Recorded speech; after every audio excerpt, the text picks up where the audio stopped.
ಗೋಪಿನಾಥರ 101 ಹಾಸ್ಯ ಲೇಖನಗಳ ಸಂಕಲನದಿಂದ ಒಂದು ಲೇಖನ ಬಕ್ರ.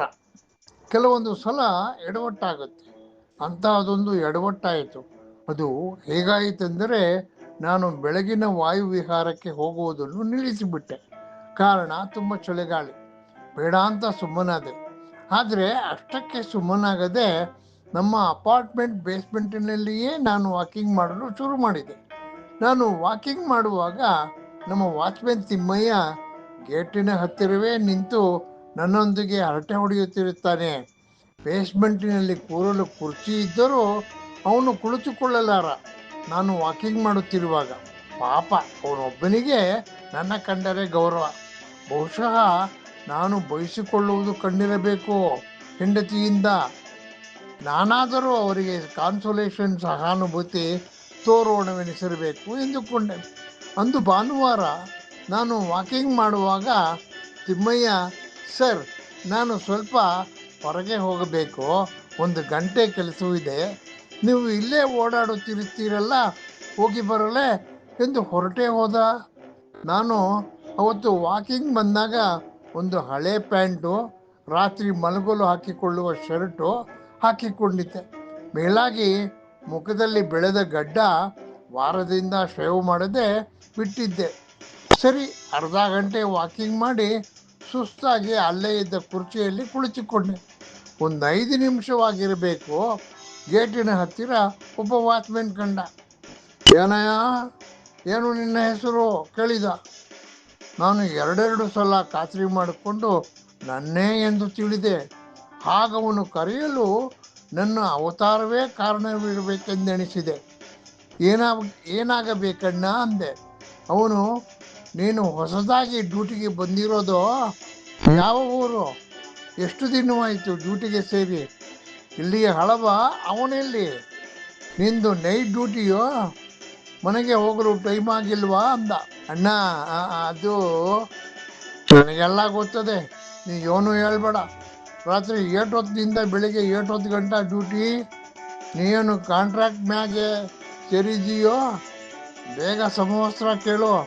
ಇದೇನು ಮಾಸಲು ಬಟ್ಟೆ ಹಾಕ್ಕೊಂಡು ಸಮವಸ್ತ್ರ ಹಾಕ್ಕೊಂಡು ಮಸ್ತಾಗಿ ಇರ್ಬೇಕು ನೋಡು, ನಿಂಗೆ ಚೆನ್ನಾಗಿ ಕಾಣ್ತದೆ. ಬೇಗ ಕೇಳು, ಕೇಳದಿದ್ರೆ ಕೊಡಾಕಿಲ್ಲ. ನೀ ಕೇಳ್ದೆಯ ಬಕ್ರ ಆಗಬೇಡ ಎಂದ. ಸರಿ ಅಣ್ಣ ಅಂದೆ. ಅವನು ನನಗೆ ಮಾತಾಡಲು ಬಿಡಲೇ ಇಲ್ಲ. ನಿನ್ನ ಹೆಸರು ಏನಂದೆ? ಅಣ್ಣಯ್ಯ. ಅಲ್ಲ, ಅದು ನನ್ನ ಹೆಸರು ಯಾವುದೋ ಒಂದು ಹೆಸರು, ಅದರಲ್ಲೇನೈತೆ. ನಾನು ನಿನ್ನ ಹಂಗೆ ಕರಿತೀನಿ, ಹೆಂಗೂ ದೊಡ್ಡವನಲ್ವೇ. ಸರಿ, ಬೆಳಿಗ್ಗೆ ಕಾಫಿ ಕುಡ್ದೀಯೋ ಹೆಂಗೆ? ಅಲ್ಲ ಅಣ್ಣ, ಅದು ಅಣ್ಣಯ್ಯ, ನೀನು ಈ ವಯಸ್ಸಾಗೆ ರಾತ್ರಿ ಡ್ಯೂಟಿ ಮಾಡಬೇಕಾ? ಈ ಜನಕ್ಕೆ ಕನಿಕರನೇ ಇರೋಕ್ಕಿಲ್ಲ ನೋಡು. ವಯಸ್ಸಾಗಿರೋನ್ನ ಮಡಿಕೊಳ್ಳೋದ? ಕಾವಲುಗಾರ ಅಂದರೆ ತಾತ್ಸಾರ, ಮನೆ ಹಾಳು ಅಂತ ತಿಳ್ಕೊಳ್ತಾರೆ. ನಮಗೂ ಹೆಂಡತಿ ಮಕ್ಕಳು ಇದ್ದಾರೆ ಅನ್ಸೋಕ್ಕೆ ಇಲ್ಲ ಅವರಿಗೆ. ನಾವು ವರ್ಷ ಪೂರ್ತಿ ಆರೋಗ್ಯವಾಗಿದ್ದು ತಪ್ಪಿಸಿಕೊಳ್ಳದೆ ಡ್ಯೂಟಿ ಮಾಡಬೇಕು ನೋಡು.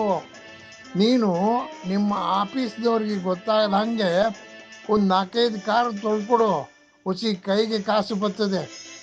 ಆಗಲಿ, ಹಂಗೆ ಆಗಲಿ ಅಣ್ಣ ಅಂದೆ. ಅಣ್ಣಯ್ಯ, ಕೆಲಸ ಯಾವುದಾದ್ರೇನು ದೇವರ ಕೆಲಸ. ಬೇಕಿದ್ರೆ 2 ಕಾಸು ಕೊಡಿ ಅಂತ ಕೇಳು, ಕಳ್ಳಾಟ ಮಾಡಬಾರ್ದ. ಮತ್ತೆ ಇಷ್ಟರಲ್ಲಿ ಹೊರಗೆ ಹೋಗಿದ್ದ ತಿಮ್ಮಯ್ಯ ಬಂದ. ಏನಲ್ಲೇ ಚೆಲುವ, ನೀ ಯಾರು ಕೂಡ ಮಾತಾಡ್ತಿದ್ದೆ?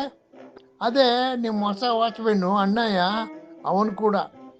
ಅದು ಸರಿ, ನೀ ಏನ ಬಂದ್ಬಿಟ್ಟೆ?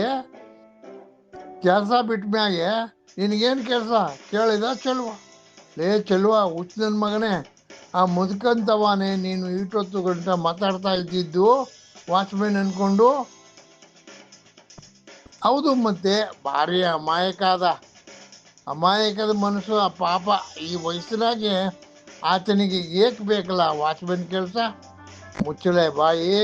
ಅವರು ಯಾರು ಅಂತ ತಿಳಿದೀಯ? ಬಕರ ನನ್ನ ಮಗನೇ, ಅವರು ಈ ಅಪಾರ್ಟ್ಮೆಂಟ್ ಅಧ್ಯಕ್ಷರು ಕಣೋ. ಬೇಕಪ್ಪ, ಏನು ಕೆಲಸ ಮಾಡಿಬಿಟ್ಟೆ ವಾಚ್ಮೆನ್ ಅಂತ ತಿಳ್ಕೊಂಡು? ಹಂಗ ತಿಳಿಲಿಲ್ಲ ಕಣ್ಲ. ತೆಪ್ಪತ್ತು ಸ್ವಾಮಿಯವರ ತಿಳಿದೆ 2 ಮಾತು ಜಾಸ್ತಿ ಆಡ್ಬಿಟ್ಟೆ, ಕ್ಷಮಿಸಿ.